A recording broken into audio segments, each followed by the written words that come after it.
Okay, good evening, everyone. Aaron here tonight, and welcome to this webinar. It's on the 29th of May 2024, and tonight I'm going to be talking about a topic called or titled Organising the Accounting and Finance Function of Your Dental Group for Maximum Value. Okay, it's a bit of a mouthful, and to be honest, it's probably quite a dry subject if you don't understand dentistry and if you're not looking to build a group, but a lot of the points in here are probably quite relevant to people who have one practice or looking to acquire more or have more than one practice. So I'm going to cover a few topics. I'm going to keep it relatively short because I appreciate it's actually quite a nice evening down here in Surrey where I am tonight. And I've got to walk the dog yet. And I'm sure you want to do other things rather than hear me bleating on about accountancy and systems. But I hope you get the gist of what I'm going to talk about tonight. So what I'm going to do is crack on. Bear with me a second. Let's see how these slides work. So, myself. Now, my name's Aaron. If you haven't attended a webinar before, I've done a lot of these over the years, and we're going to reignite some of these webinars today. And basically, my background: I'm the CEO of Samara, and owner of Samara, and I've been doing this for over 20 years. I'm also the owner and CEO of Samara Global, which is an offshoring accountancy business as well. But I suppose most importantly, that links me to the accountancy world is via my dental clinics, is the Neem Tree Dental Group, which is a private dental group based here in London and the Southeast, which was set up by my wife. So everything we do in our practice, everything we kind of tell our clients to do, we do in our practices. So some of the stuff I'm going to be talking to you tonight about is actually what we do in our dental practices. So hopefully you can understand what I'm covering, and I can relate to the systems you might be using or the problems that you have in practice. I'm a chartered accountant with PwC a long time back now, expert vice president at Bank of America. But really for the last 20 odd years, I've been working primarily with dentists and people in the healthcare sector, primarily on the accounting, financing, acquisitions, selling, buying, that type of thing. So there's not much I haven't seen. And so tonight it's just a little bit of sharing my knowledge around the dental group side of things on the accountancy side of things too. So let's crack on. So as I said, I've been working with dental groups and DSOs for over 20 years. And what I've seen in the last probably 5 to 10 years, we've seen a lot of dental groups emerge. All shapes and sizes, not just here in the UK, but overseas as well.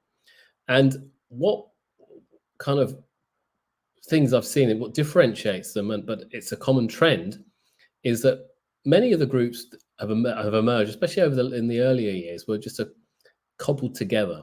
So a dentist might have an idea and he wants to buy a practice, then he gets a loan from another bank to buy another practice, and then that one's trading as a limited company, he buys that. Then the other one he wants to buy is a sole trader or a partnership. So what happens? And the dentist, or he or she, can get the finance relatively easily because dentists are well liked amongst the banks and the lenders. But he hasn't or she hasn't thought through the structure from the outset. And that's such an important thing. If the structure hasn't been thought out from the outset, that's when the problems come further down the line. And it's so important that if you're going to go down this route, if you've got one practice, you're going to acquire another practice or further practices, you have a system and you have a structure of how to do it. Because if you don't, when it comes to exiting, it's going to be a real mess for you to exit, and it's going to be it's going to cost you a lot more. You won't get the valuation that you want to achieve. So you've got to make it when you go with the intention of purchasing a practice or building a group. You've got to have a thinking of, well, how's it all going to be structured and how am I going to exit it in 5, 10, 15, 20 years or whatever it may be. And that's so important. So today I'm just going to briefly run through some of the financial bits, how to build and manage the accounting side of the group, okay? And then hopefully you'll get a few tips and ideas and it'll stir some thoughts in you. And that's really what I want to do today, is just stir some thoughts, and then you can ask some questions with me later on if you need any help. So the first question is, what am I asking? What is a dental group? Well, a group in my mind is just if you have more than one practice. Even though what I'm going to talk to here today is if you have just one practice, great. The same principles apply, But remember, if you're going to have a group, you've got that exponential rise in things you've got to do and activities that have got to be done. So if you get it right in one practice, you can then replicate it in other practices as well. So how do you group? How have groups emerged over the last few years? Well, historically, a lot of it is through acquisitions. You borrow money, and then I'm going to buy another practice. I'll buy another practice. But perhaps in a little bit more recent times, we've seen more startups emerge where someone does one startup, then does another startup, does another startup, and builds a group that way. Or they might do a mix. They might do some startups and they might do some acquisitions. So there's some organic and inorganic kind of growth happening at the same time. Now, for most people, from a financial point of view, not clinical or any other, but from a financial point of view, the objective has to be to grow the EBITDA through acquisition or through organic growth like startups. But as you add further practices, you hopefully will be adding, firstly, hopefully adding EBITDA, but also be able to grow the EBITDA further of the group. Now, the reason why people are doing this is the financial arbitrage that this offers. So you might be able to buy a practice at a certain multiple of EBITDA, which is earnings before interest, tax, depreciation, and amortization. But if you amalgamate, say, 10, 15, 20 practices together of all their EBITDA together, when it comes to selling the group, you'll achieve a greater multiple. And why? Well, ultimately, I suppose that the phrase is that the whole is worth than the sum of the parts. And that's the point. If you've got a group, it's more valuable to an investor to buy the whole group, and they haven't had to do the hard work of acquire them one by one, which you would have done. They are just buying a group and hopefully maximizing you're maximizing your sale price as well. So, and that's what the reason we've seen so many dental groups emerge over the last 10, 15 years. Now, this has happened pretty strongly over the last few years, and it's been great in a rising market, and values have been rising, and when money was freely available, and it was easy money to be made. It was easy. You could raise money on to buy another practice, keep going, and before you know it, you've got 5 to 10 practices. But a couple of years ago, with the influence of Liz Truss and cost of living crisis and Brexit and a whole range of other things, borrowing has got harder or got more expensive. And so the real challenge now is the real successful groups will be the ones that can actually manage their practices and their groups in this more challenging market, which is evident here today. And it's about thinking, how do I manage my finances? How do I manage the financials in this group? So what are the issues facing groups currently? So we've seen, as I mentioned, higher borrowing costs. If you're on a variable rate loan, that has gone up over the last few years significantly to the higher base rate. We've seen a cost of living crisis where people may not be spending as much, say, on private care. We've seen a massive recruitment issue within dentistry, where it's hard to find nursing staff and dentists in certain parts of the country. We've seen more clawback amongst NHS practices. I think around 150 odd million clawback, was that right? I can't remember now. A significant amount last year was clawed back. But with all these issues here, it's in these tough times you need to know your numbers in your group. That's paramount in my view, as an accountant, as someone who's seen it, done it. And it's so important to know your figures, know how the business is doing, and then to be able to make better decisions. So what I've done today is just put a few tips down to just highlight and get you thinking more than anything. I'm not going to show anything in particular, just get you thinking about tips to build your finance and accounting function that actually will help you grow your EBITDA in your group. As you grow, as you add more practices, as you build more practices, you want to grow that EBITDA. But if you have the systems in place, you'll have that transparency and visibility to know what's working, and more importantly, what's not working. So tip 1. So I've called it get a systems-based mindset. And this is kind of what I mean is you have to be able to implement a solid system for your accounting and finance function. And what you want to have is the visibility of how you're doing. How is each component of the group doing? How is each practice doing? And if you have different systems for different practices, it's going to be a complete headache. So what you want to do from an accounting and finance point of view is implement a system that's universal across the group. So there'll be things you'll want to know. You want to know the performance of the profit of each location, or how profitable each associate dentist is, or the rates of hourly rates that the dentists are generating at, or such as the EBITDA per site. The really important number is EBITDA, earnings before interest, tax, depreciation, and amortization. And that number is so important because that's the number that valuations will be determined on, and when you're buying, when you're selling your practice. You need to know what type of data. Now, if you've got these things you need to know, you need to have a system in place to be able to report this information. And if you've got one practice that's got one type of system, another practice is doing another type of system, another practice is doing something else, it's a mishmash. And so, and I have to say that I've seen quite a few groups where they don't put the time and effort at the outset to this. As I said, they've amalgamated bought these practices over the last few years, but they've added no kind of no investment into the core finance function, which is so important if they're going to get a really good return on the valuation. So that's tip one.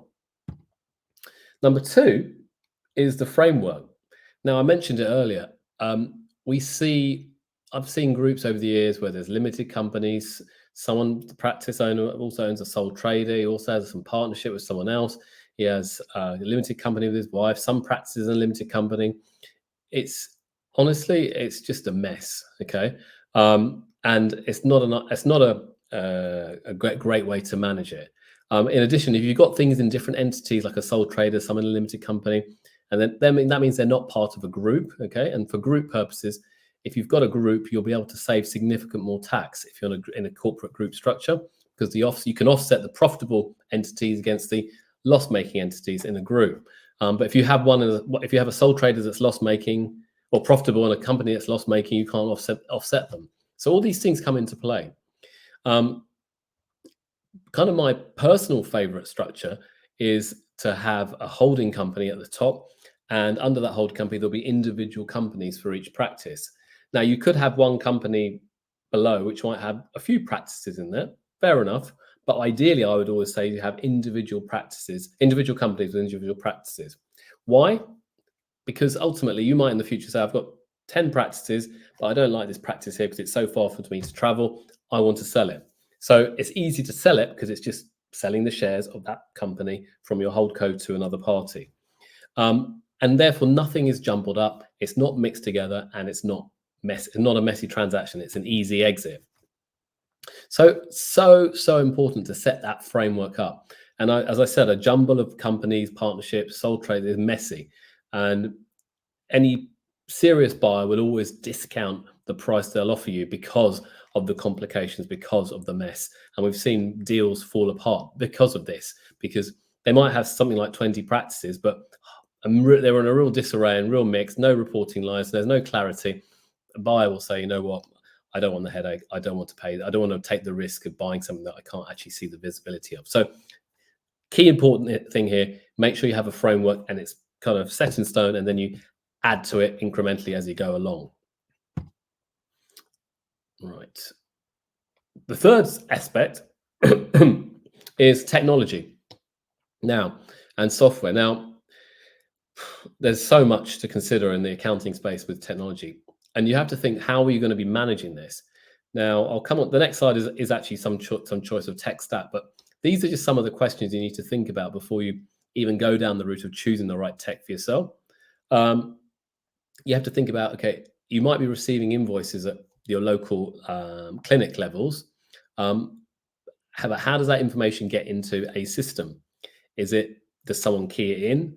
Is it through some automatic scanning OCR system software? And then from that OCR system, does it go into a bookkeeping system? And which bookkeeping system is right for you?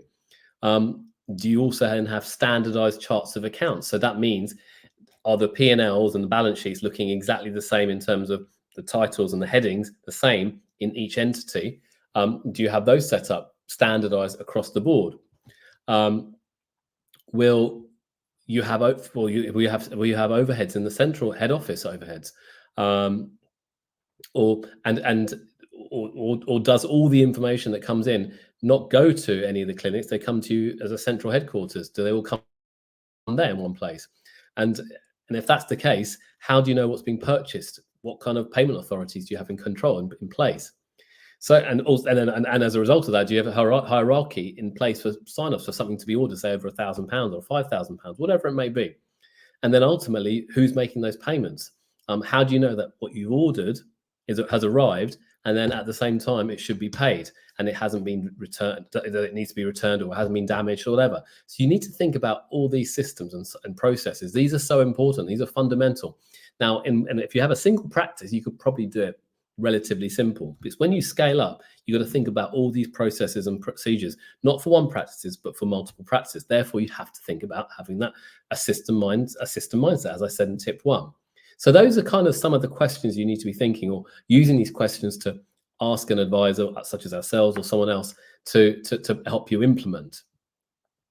Then tip 4 is about the tech.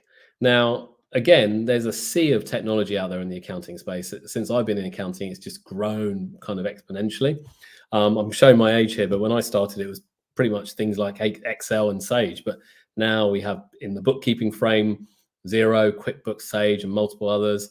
But that's the basic, that's the standard. But then you have things like apps that are attached to QuickBooks or attached to Xero, things like Approval Max or Dext or HubDoc or Lightyear. Some of these scan the invoices, some of them put approvals in, some of them download the information from invoices into software. All very powerful and sophisticated, but it's important you choose the right one for the right job. Thirdly, it's payments. There's a payment systems you can play with, things like Telaroo or Cresco or Payhawk, where rather than you have to go to the bank account, pay individual invoices one by one through your bank account, you can do a few ticks in these systems and pay all the invoices in bulk, and it'll save you a significant amount of time, okay, which is a valuable commodity. And then there's the reporting side of things. All well and good, but having everything bookkept and making these payments and using all these apps, but then you want to see at the end of the day, what is this telling me? So there's software such as Spotlight, Sift, Fathom, all of these things out, and they're all kind of out there. Now, it's very easy to sign up to all of these. They all have like a monthly subscription type of fee service. But where I see it all go wrong is implementation. And it's so important to get the implementation right, because otherwise you'll just be using a fraction of the power of this software. But the foundation for all of this is from the bookkeeping. And as a firm, we're a very strong Xero firm. We do use QuickBooks for certain clients because it's a legacy. But what our team always do is they're always doing the bookkeeping daily for clients. And so the books are always up to date. Okay, that's important, because the books are up to date. Then the position of the client knows how much they need to pay, what the situation is, what the performance is. So from an invoice point of view, the books are always up to date. Obviously, the income side is coming from monthly reports that we get, say, in our clinics from Software of Excellence, but that's updated at the end of the month anyway. So the tech is paramount. But before you implement different tech and try all different things, it's important to put a workflow together, which was kind of tip 3. What is the workflow that you're going to put together to actually implement, and then choose the technology you need? But again, where it all falls down quite often is we see the wrong people doing the wrong job. So I strongly suggest you don't get PMs or nurses to do the bookkeeping. They're good at being PMs or nurses, not the bookkeeper. And it will always be cheaper, and you'll get a better result if you get a bookkeeper to do it. This will free up valuable time of your PM to grow the group. So again, and I know it's hard to find bookkeepers, but we have an army of bookkeepers who know dental stuff and who can do the bookkeeping for you in a cost-effective manner to get these things done. So think about the team, okay? And if you get to a size, a certain point, you might need a whole infrastructure where you have the bookkeepers, you might have an accountant in the team, you might have a financial controller, and then you might have a finance director. Now, quite often or not, what we find is that you might have a finance manager in the team, but all of those other things that we just mentioned, the bookkeeping, the reporting, management accounts, all that type of stuff and payroll, all that type of stuff can be outsourced to ourselves, because we do that increasingly now for a number of groups. So things to consider. So that's tip 5. And then tip 6 is really kind of letting the numbers tell the story. Now, as I said, bookkeeping's done daily, and the bank accounts are reconciled. And the output has to be the management accounts that come at the end of the month. And it's so important to be able to see them, and then ultimately interpret the numbers and then take action. And then and this is the thing, it's not a one-off exercise. This is a repeat and rinse and repeat. And once you've got that system working quite well, you'll be able to see the patterns. You'll be able to see what's working, what's not working. And as I say, it's not rocket science, but it's a tried and tested process. So after all that effort, after all that work, you might be thinking, well, what's the outcome? Well, for you as a business owner, it's the clarity of the performance of the business. It'll tell you if you're doing great, or it'll tell you if you're doing terribly, depending on a clinic by clinic basis, or dentist by dentist basis, or however you decided to set things up. But also it gives clarity to any potential investors or buyers. And therefore, it's always going to be a much more valuable asset to a buyer if they can see clarity from the moment they say, oh, I'm interested in buying your business. If they can see the numbers quickly and understand, that gives them confidence, and therefore they'll pay a premium for a business. If it's a jumbled mess, okay, they'll either walk away or they'll say, you know what, not interested. I'm not ready to buy this type of practice. It's just too much of a mess. And I've seen this time and time again. A messy set of books, a messy set of numbers, it makes people just walk away. Now, in addition, armed with this information, you can make much better decisions, and ultimately get much more accurate, up-to-date information. As I said earlier, poor information or poor interpretation of information that's been provided will ultimately lead to poor business decisions. So important. So what I'm really trying to highlight today is just get you think about this in really important function. You might be thinking about the clinical side. You might be thinking about the marketing side. You might be thinking about the HR side. All are very important. But if you don't have a hold of the numbers, a grip of the figures, and you don't have a structure in place to help you do that, you're not going to have the visibility, and therefore you won't be able to grow, okay, and to develop your business as well as you should be.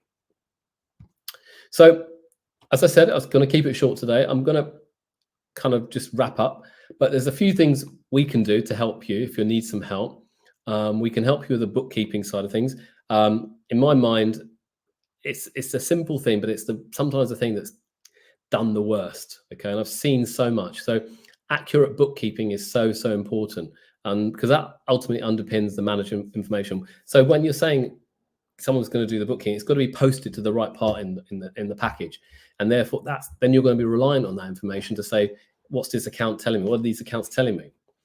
So if you're not sure about your bookkeeping, or it's not going that well, we actually carry out a free bookkeeping assessment of your sites. All we need is access to your Xero QuickBooks file, and we can then provide a free review. I'll show you an example.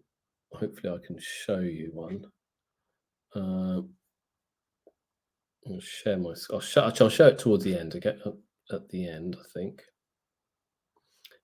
Then, in addition, we also set up this. We can help you set up the structure of your whole group. It's kind of that this is so important. It's a holdco, the different companies. You might have something as a sole trader that you need to convert into a limited company. So there's a whole process of incorporation that has to happen. So all of these things we can do for you. Okay. So again, think about the structure. And then if you need us to, we can also basically run the whole operation to some extent for you. We can manage the setup of the workflows. We can manage the setup of all the bookkeeping and do it. We can do all the bookkeeping, management accounts, payroll, year-end accounts, associate pay, you name it, we can do it. It's a complete one-stop solution. So, and I think for a group, it gets to a point where, and we can do it cost effectively, because we have team members here in the UK. We have a dedicated 100% subsidiary of our team based overseas in India as well that can do some of the bookkeeping work. So we can put a cost-effective solution in place for our clients to make it work for them, and at the same time get the clarity of information that they need.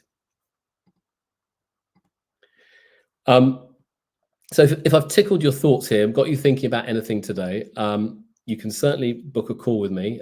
You can go to our website, samera.co.uk, and book a call on samera.co.uk. Aaron's calendar, or you can email me on aaron@samara.co.uk. I'd be happy to have a conversation with you to discuss your kind of group's accounting and financial needs or any other needs. Okay, more than happy to. Okay, now I'm just going to share something else. Hold on with you.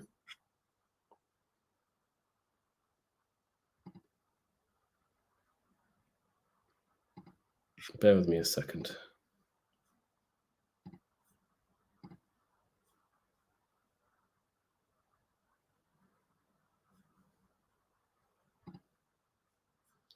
So I'm not sure if you can see this, but this is a bookkeeping analysis of a client we did recently. It's a rather large client, okay? But you can see, if you can read it properly, it says 39% health score.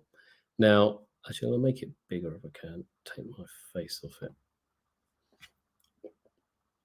So this we inherited this work, and it's a complete mess, to be brutally honest with you.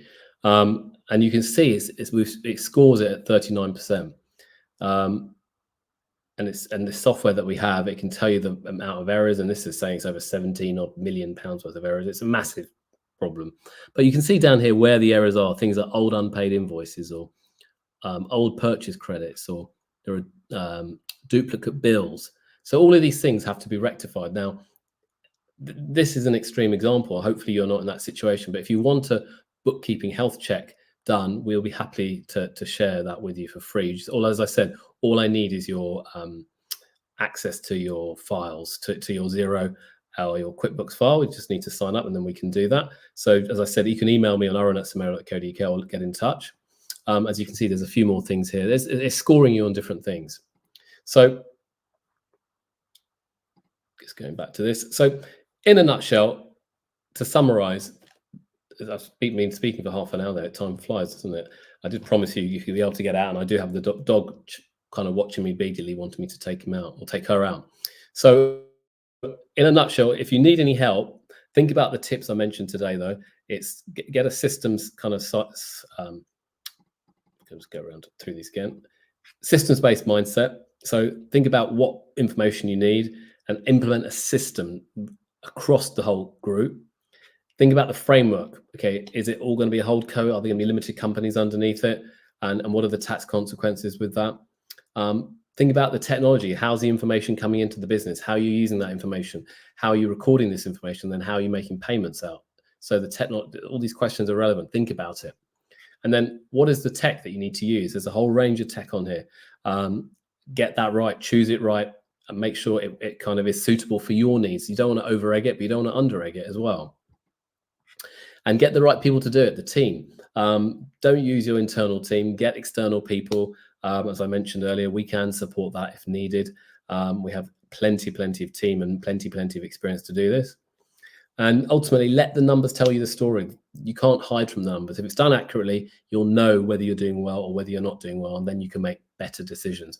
And the danger is, for one practice, you can get away with it. Maybe even for two practices, you can get away with it. When you start scaling up, when you've got bigger borrowing, got more issues, more people, more risks involved, you need to make sure you have clarity in numbers, and therefore the numbers will tell you the honest truth, even though sometimes you may not want to see it. So hopefully you found that of use today. If you need anything, please don't hesitate to reach out to me. And if you've got any comments or questions, please do reach out to me. Or if you've got any questions now, you can ask them now, even if you have any. Okay, happy to do that as well. I'm not sure if there are, but I will kindly wrap it up then. I don't think there are any other questions tonight. Okay, well, thank you very much. I hope you found it useful. And if you need any help, you know where I am. Thanks. Have a good evening.